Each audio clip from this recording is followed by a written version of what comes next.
The Edmonton Oilers have pulled even with the Dallas Stars in the Western Conference Final. We will break it all down with Tony Ferrari in a matter of moments, but first, a word on how you can find these streams next season. Game Over Edmonton is broadcasting from the Game Over Network channel for the playoffs, but come 2024 in October, we're relaunching with our own channel. So for all of your Edmonton Oilers news, analysis, and fun, make sure you open the Game Over Network channel from this video, scroll past my ugly mug, and head on down to the Game Over Edmonton channel from our featured channels area. Click subscribe and make sure you ring that reminder bell to make sure that you get notified whenever we post something or go live. Tell all your Oilers fan friends and family to come join our amazing community. You won't regret it. And on this video, smash that like button right into oblivion.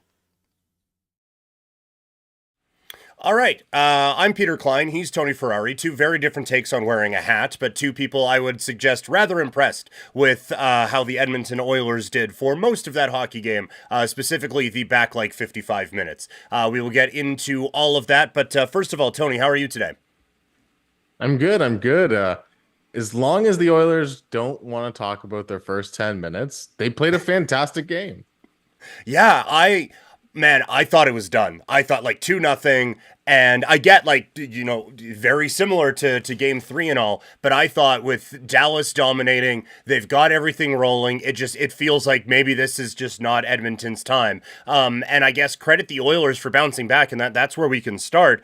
There's so many different layers to this whole thing, but you're down 2-0. The puck just bounced in off the bum of the guy who everyone's criticizing, and they had every excuse to just fold up shop and be like, you know what, we'll try to win 3 in a row. What did you see from Edmonton in the bounce back that gets them this Game 4 win? Yeah, it was one of those moments where when it goes off of Darnell Nurse and everyone's like, of course it's him. Of course it's Darnell Nurse. And then he put together a fairly decent game the rest of the way. And I think the best thing with the Oilers is the fact that they have those two superstars at the top of the lineup in Draisaitl and McDavid, and they can come back at just about any moment. So one of these days, they're going to put together a full 60-minute performance and win a Stanley Cup in 4 games or something like that. But until then, we're going to have to deal with these cardiac Oilers who just don't seem to have a full game in their body, and then put together good performances like this. I think it was a good back half of the game. Like I said, the good last 50 minutes of the game, really. They put together a solid defensive effort. Stuart Skinner rebounded from what looked to be just one of those starts where I'm like, you know what, put Calvin Pickard in. I'm done with this guy right now. Everyone was asking the question before the game.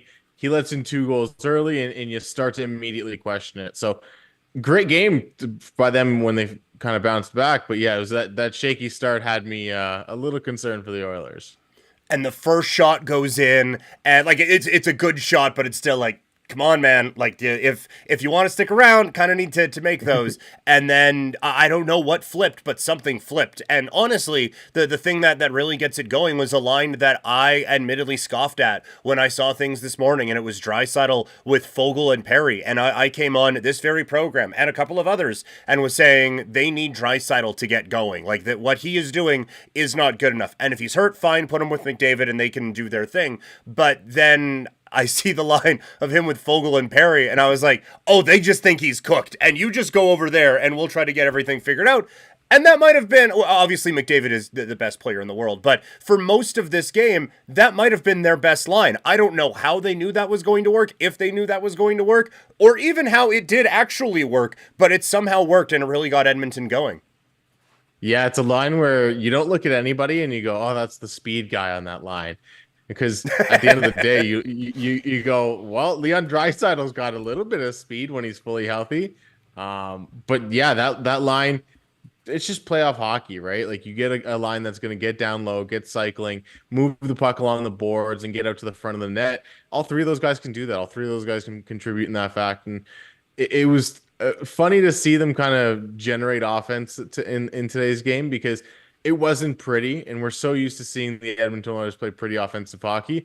But man, it was effective, and maybe they did find some sort of magic touch with that line because you get Leon Draisaitl out there, and he's always been a guy that's been able to carry his own line. Whether or not they put him with McDavid, he's fully capable of doing it. Now you're seeing him do it with two guys who probably shouldn't have any business playing with him, but it worked today. So maybe that's kind of how they stretch their depth in the series.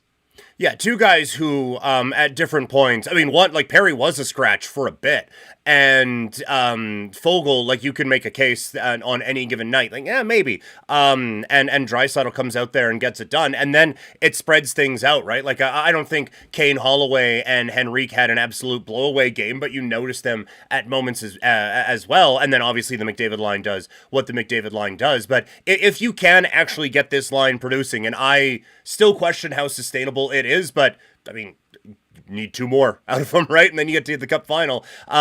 If you can make this work, all of a sudden that depth that everyone's talking about on the Dallas side, which is still good, but now you have at least three lines you can roll out there pretty comfortably. Yeah, I think that's the big thing. Coming in this series, you had the star power of Edmonton against the depth of Dallas. And while Dallas's depth has certainly been there, and we've seen guys step up and score some big goals for them, we're starting to see Edmonton stretch out that lineup, like you said. Draisaitl's now on his own line. Then you have that Kane line, and then you have that McDavid line. You're able to kind of spread out the offense and give Dallas a little bit of trouble with their defensive matchups, with the way they're going to play things. Again, this is on Edmonton's home ice, so it's always a little bit of a question mark as to whether they're going to be able to continue doing that on the road, because Dallas is going to have the matchup in the next game and in Game 7 where they're going to be able to go, yeah, you can put out that Draisaitl line, but we'll have someone to shut it down. The health of Chris Tanev is going to be a big thing because he did leave the game today. It's going to be big on that, kind of contingent on his defensive efforts, because he's a guy that they can rely on to shut things down. Esa Lindell's a guy they can rely on to shut things down. So finding the right mix on that Dallas back end is going to be important for them. But if Edmonton can stretch out that depth and find some effective offense from that I don't even want to call it a third line, second line, really, with Draisaitl, with Perry and Vogel, that's how you can stretch out that depth. That's how you can match the depth a little bit, even though every line you're starting to go, okay, that line's top heavy, that line's top heavy. Well, yeah, any line with McDavid or Draisaitl on, it's going to be top heavy. Right. If it's spread out and it has McDavid or Draisaitl on it, that's insane, and probably just at the Olympics. Like that's if that's how it's all gonna go. But no, I kind of thought Draisaitl was a little bit more banged up than they were letting on, and that was kind of going to be the case, and he comes out and has the game that he has. Well, we'll get to the Nurse conversation here in a little bit, but I thought a big part of this game as well was the penalty kill for the Edmonton Oilers. I think it's now 23 straight penalty kills. There hasn't been a power play goal in this series, and they get a shorthanded goal as well, with Brown and Janmark capitalizing on things.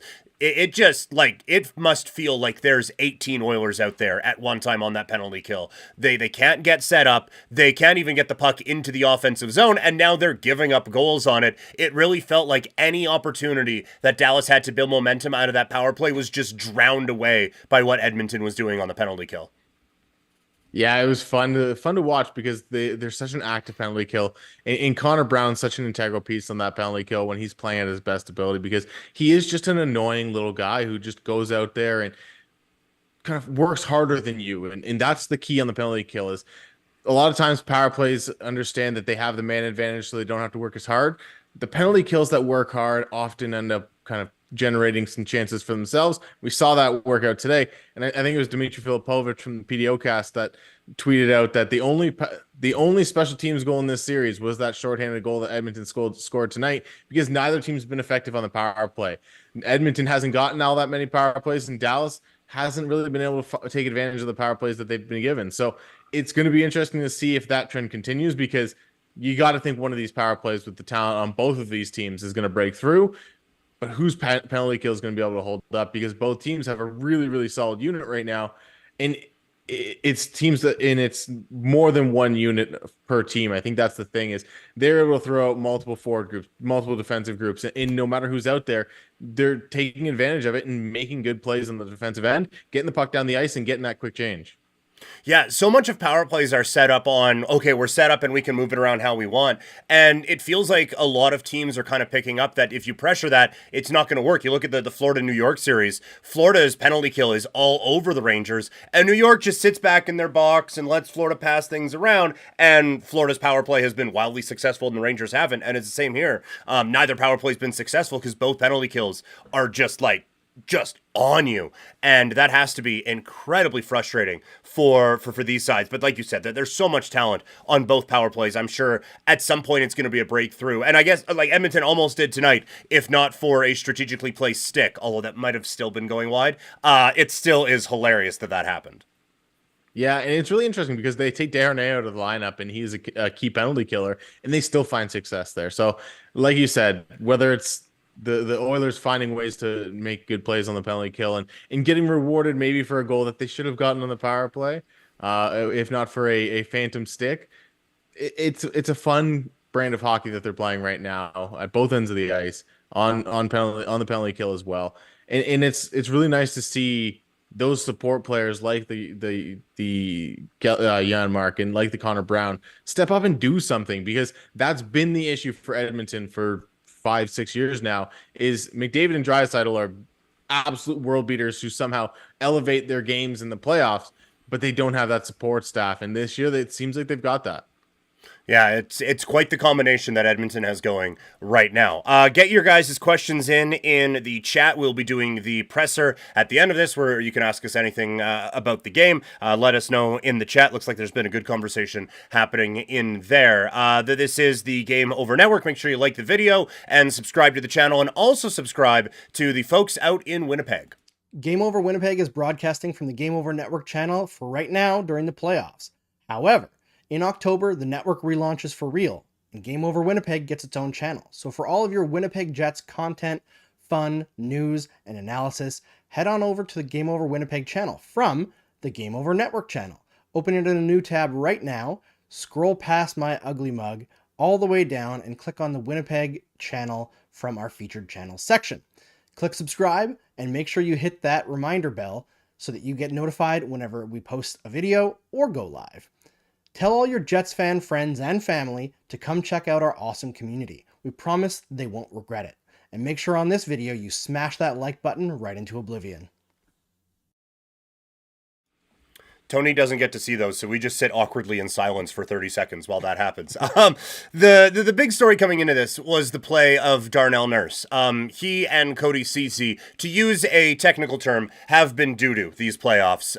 That was broken up, and then much to Darnell Nurse's luck, he is the last man back on a 2-on-1 that ends in a goal, and then a puck goes in off of him in a way that, if that would have happened in a movie, I would have been like, okay, this is too much. You guys are being unrealistic and ridiculous. The way that ends up going in.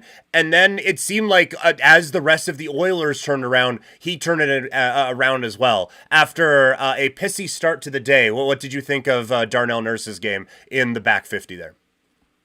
When a redemption arc is necessary, you need to get to rock bottom. And that's kind of what happened at the start of this game. It felt like just little mistakes, little things. And I mean, it's not even a mistake when the puck goes off your butt and into the net. It's just a bad luck situation, right? And at the end of the day, you finish the game, you look at his stats, and he finished with almost an 80% expected goals in this game on his pairing. Unfortunately, the same can't be said for Cody Ceci, who's pairing with Philip Broberg was under 40%, but hey, it's progress for Darnell Nurse at least. So if you have that at-home pairing working with Bouchard, you have Darnell Nurse and Brett Kulak doing their thing, you can kind of shelter that third pairing a little bit with Cody Ceci on there and Philip Broberg, who's still a young guy figuring it out, even though he kind of should be here by now. But it was nice to see him kind of figure it out, because Darnell Nurse did have a good back half of the game. You saw him jump into the rush a few times. There was one play where he made a really, really great pass on entry and then drove the center lane and drew both defenders in towards him so that the outside winger had a better shot in an open lane. There's a lot of things he did well in this back half of the game with the puck on his stick. And because they had the puck on their stick so much, he didn't have to worry about defending as much in this game, especially in the back half, because when he gets kind of hemmed in his own zone and running around a bit, that's where he gets a little bit sloppy, and that's where he starts to struggle, because I think he's perfectly fine for the most part defending in transition. You can ask him to have better gaps at times and kind of be a little bit more aware when there's odd man rushes, but for the most part, he held stable in this game defensively, and then he was able to kind of activate and be a little bit more offensive. Is this a long-term solution? Is this something that we're going to see from here on out? I don't know, but this was a good sign for Darnell Nurse, who, like you said, was a lot of the conversation going into this game, and his pregame presser certainly did not help. Yeah, no, that was that was brief for sure. Yeah, I don't know if this is the long-term solution, but I know what it isn't, and that's Nurse and Cece. They should never ever ever do that again. I wouldn't risk it if I was up 10, putting those guys back out on the ice together. The Broberg one, I'm with you, where it kind of feels like you should maybe be further along by now, but the best thing I can say is I didn't totally notice him all night, which for his style and his partner, I think that is absolutely fine. What did you make of the decision to put him in over Desharnais? Because my initial response would have been Cody Ceci stapled to the press box. But what did you make of the decision to put him in for Desharnais instead? Yeah, I think they scratched the wrong defenseman. Yeah. I don't know if it was just a mix-up when Knobloch was looking at the lineup card and went, this is the right number. But yeah, I would have put Cody Ceci in the press box. I probably would have told him, just go home for a couple days. Just don't even worry about it. Like, don't just get out of the I don't want to say rumor mill. That's not the right word.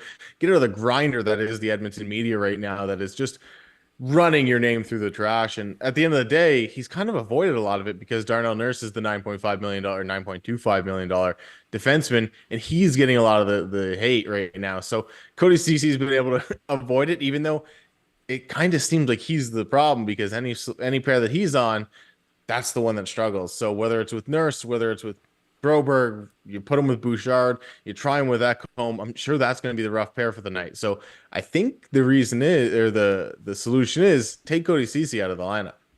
Yeah, that seems like the obvious one. And maybe it was just like, they're alphabetical, C and D are like right there, and just like you click on the wrong thing, and no, that's totally what I meant to do.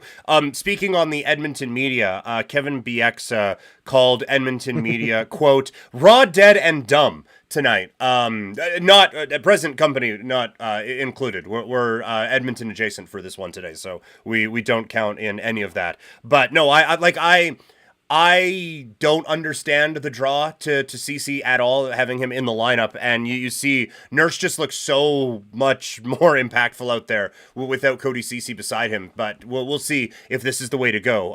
When things did eventually get past the blue line for the Oilers, I thought Skinner bounced back with a really big game, and there was that moment there, it's 4-2, the crowd is still going crazy, they're announcing one of the goals because they scored so quickly, and Dallas gets a chance, point blank, and if that goes in, the air comes out of the balloon in a, I think, very dramatic way. But Skinner made all of the saves I thought that he needed to. After the first couple go in, I thought he was everything they needed in this game. Well, what did you make of the Edmonton goalie, and has he earned enough leash that maybe the Pickard conversation slows down for a few days? I think the Pickard conversation is so over at this point. I think if you were going to put Pickard in, this was the game. You can't really go to him if you're down 3-1 in the series.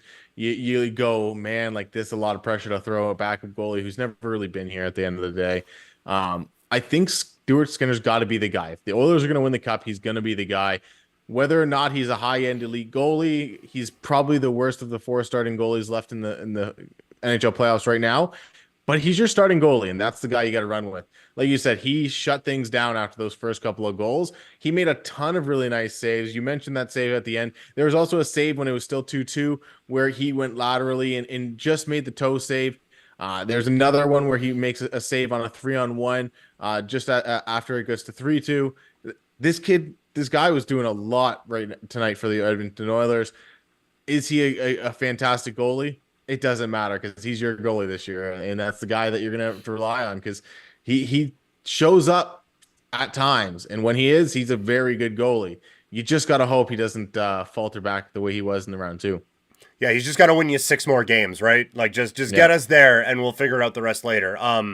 And yeah, no, like I think he was what they needed him to be in this one. And not that I think they should pull him or anything like that, but I do think if things go a little sideways in the next one or whatever, the next time you pull him has to be the last. Like he talked about confidence issues and stuff like that. You can't keep back and forth and back and forth. So I think you kind of got to roll with him at this point. And I mean, if you're only going to allow a few shots in 50 minutes, that's probably going to be a pretty good way for success. I even thought The one, he just barely got a piece of it, but it's just after it's 2-0, and there's a shot from the point, and there's actually 4 human beings standing in front of him, just like a weird Russian nesting doll with how it was stacked up in front, and he just barely saw it after I think Sagan got a piece of it, and he got enough to keep it wide. Like, if that one goes in, then we're talking about a 9-0 Dallas win here tonight, and pushing every panic button that's around in Edmonton. But he was a real key, I thought, for the Oilers.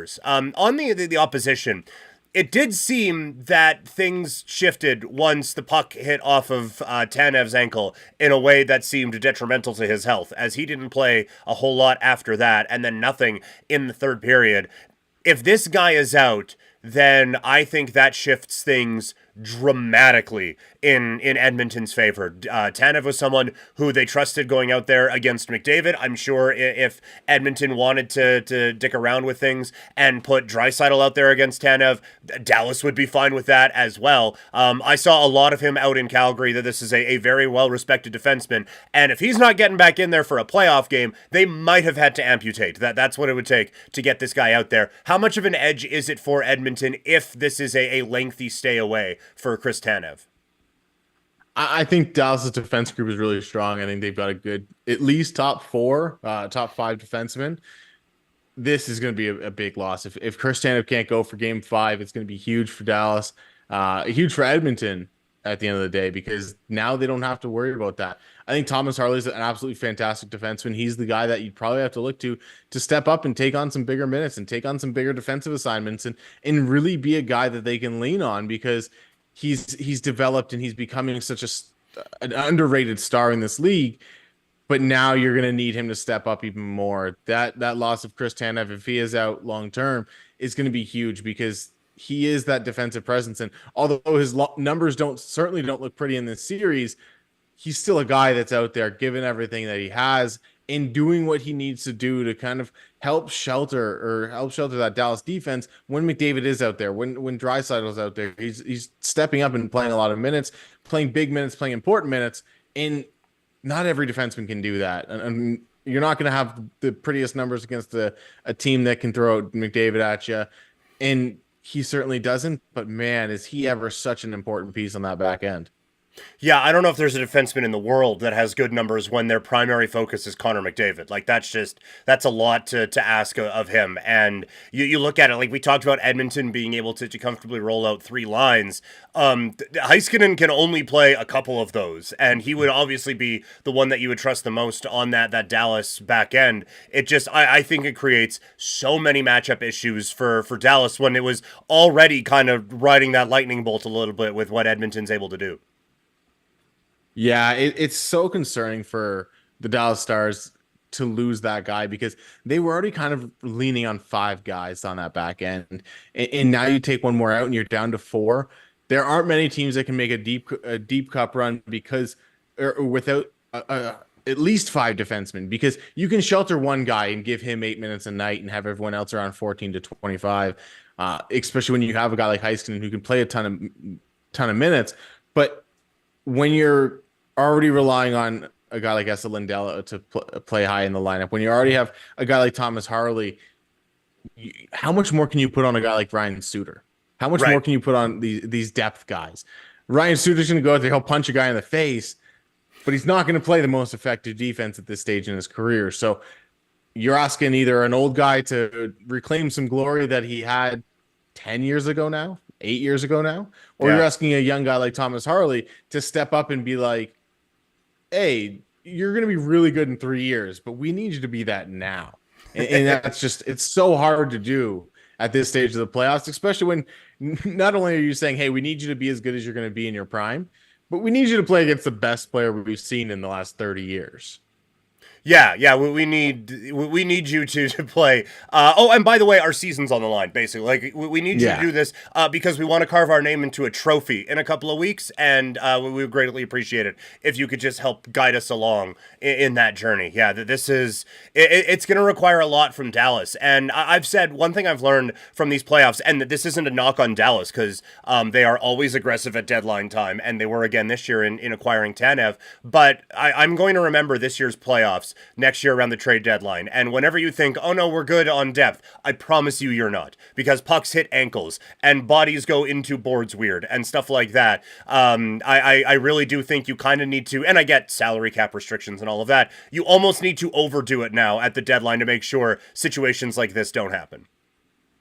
Yeah, I mean, like you already look at, they have Yanni Hakanpää already out, Chris Tanev potentially out. Those are two guys they've relied upon in defensive situations over the course of the season. Now you can't really call someone up from the minors. You're not really going to rely on a rookie, so you have to rely on the guys you have in hope they can step up and fill those voids, because it's not easy. It's not going to be an easy series. Every team's going to deal with injuries in the playoffs. I know we've talked about different guys on the Oilers coming in and out of the lineup. Henrique wasn't there for a bit. It's about who can step up and who can supply that depth. And Dallas has the guys to do it.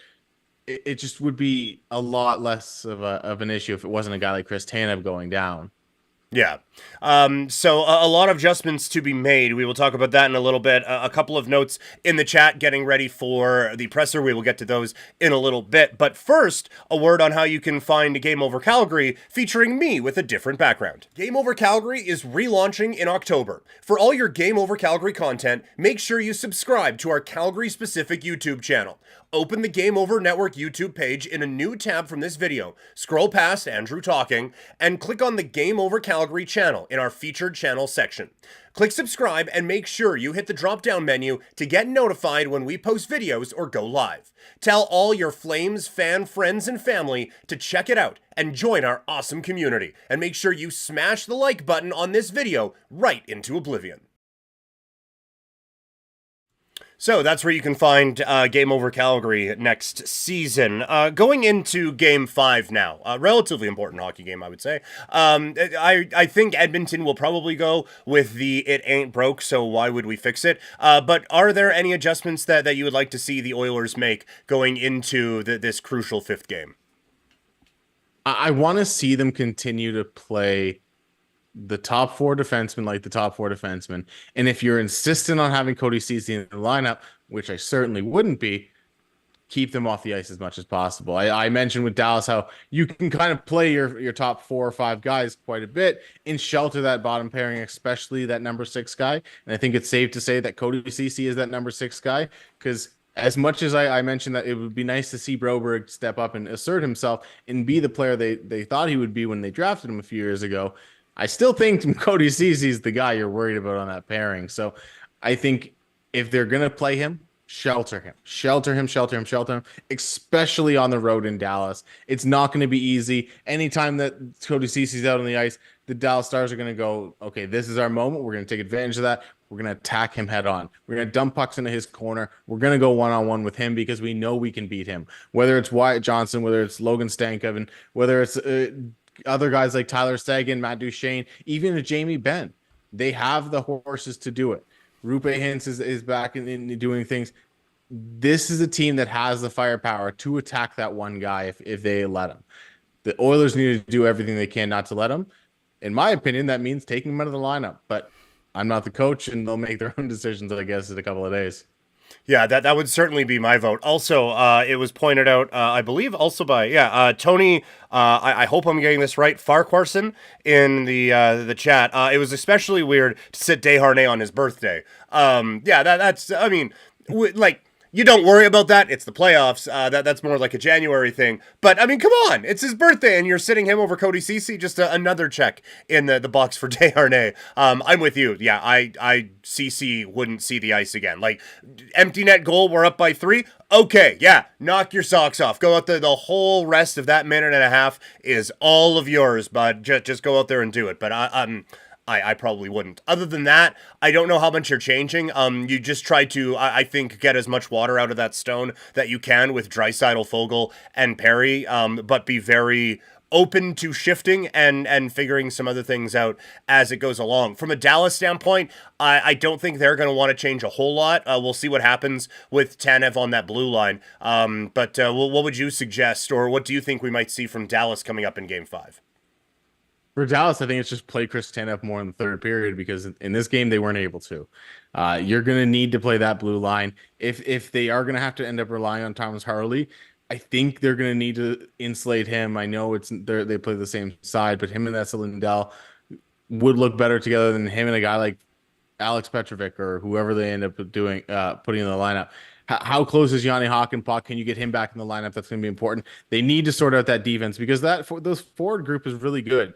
The one thing I will say is I think you get those kids out there a little bit more. You put them out there on a lot, like every once in a while you get them out there with an extra shift. You take Jimmy Benn off that line, you throw Jason Robertson out. You throw all three kids out every once in a while, whether it's after a power play or after a penalty kill or whenever it may be. They've shown that they can play together, the three of them. I know you want to keep Jason Robertson up on that top line with Rupe Hintz and Tyler Seguin, and you want to keep Jamie Benn on that line with the two young guys just because it's nice to have that veteran leadership on that line and kind of gives them a little bit of protection as well because Jamie Benn is a world-class, something I can't say on this program. But every once in a while, you got to get those kids out there together because they truly are so dynamic and their skill sets mesh so perfectly together. So you can create some matchup nightmares with that. If Cody Cece's out there, you throw that line out there for a neutral zone or offensive zone draw, and you can take big time advantage of that if you're Dallas. Yeah, I like that. Kind of in the same way Edmonton goes with Draisaitl, McDavid, and Hyman after a penalty kill. Yep. Just get that going. And the kids, they just seem to complement each other so well, too. Like, I think that's going to be a top line for forever. And, like, on the Ben note, like, he's not what he was, but he has figured out how to use what he has left really, really effectively. And that has been quite the thing to see from him. All right, just one quick note here from the folks at Game Over Toronto, and then we'll get to the presser and put a bow on this one. Game Over Toronto is broadcasting from the Game Over Network channel for the playoffs, but in October, the network launches for real. For all your Game Over Toronto content, make sure you subscribe to our Toronto-specific YouTube channel.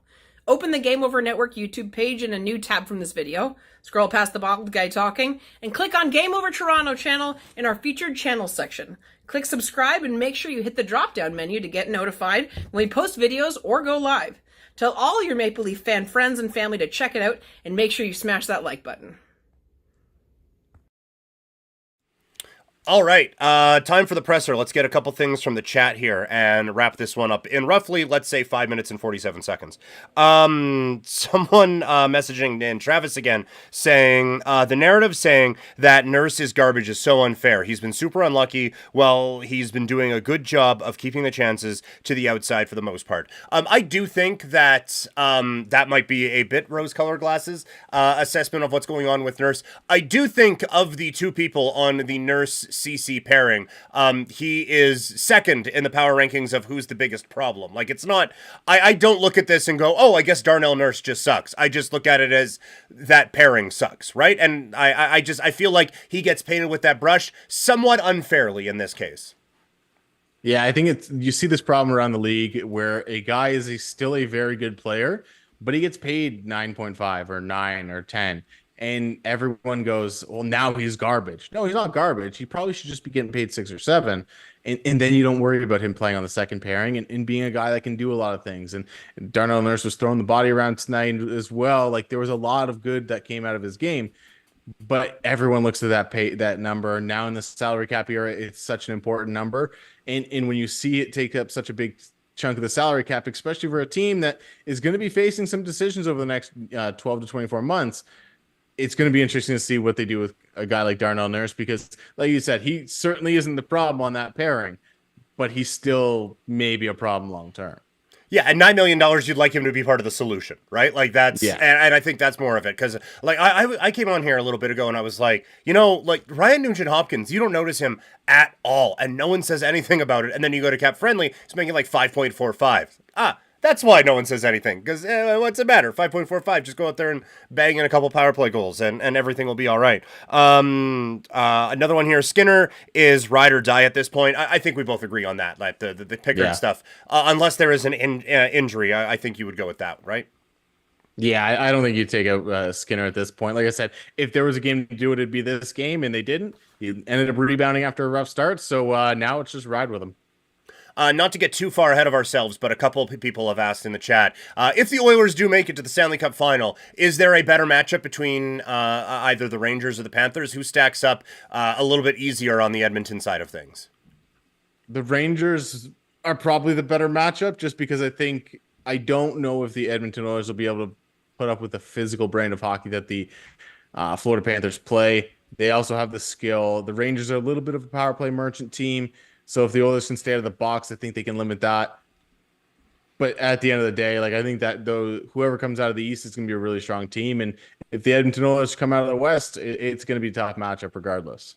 Yeah, no, whatever matchup we get is going to be just tremendous here in the Stanley Cup final. I will say New York has just been getting their heads caved in for the last couple of series 5-on-5.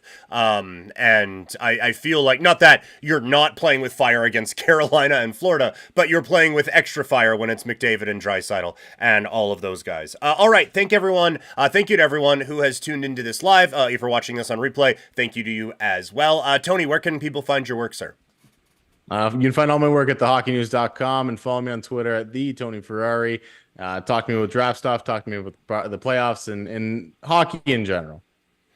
You can find me. I am at Primetime Klein. The next game in this series. Oh, hello to someone from Australia. Random Aussie. Go Oilers, go. Yes, hello to you too. The next game is Friday. It'll be Andrew Berkshire and Graham Mosman, radio personality out in Edmonton. I've known him for a long time. So excited to hear those two go at it coming up here on Friday. So thank all of you so much for tuning in. Make sure you like it. Make sure you subscribe. And we will talk to all of you after Game 5. I'm sure it'll be very boring.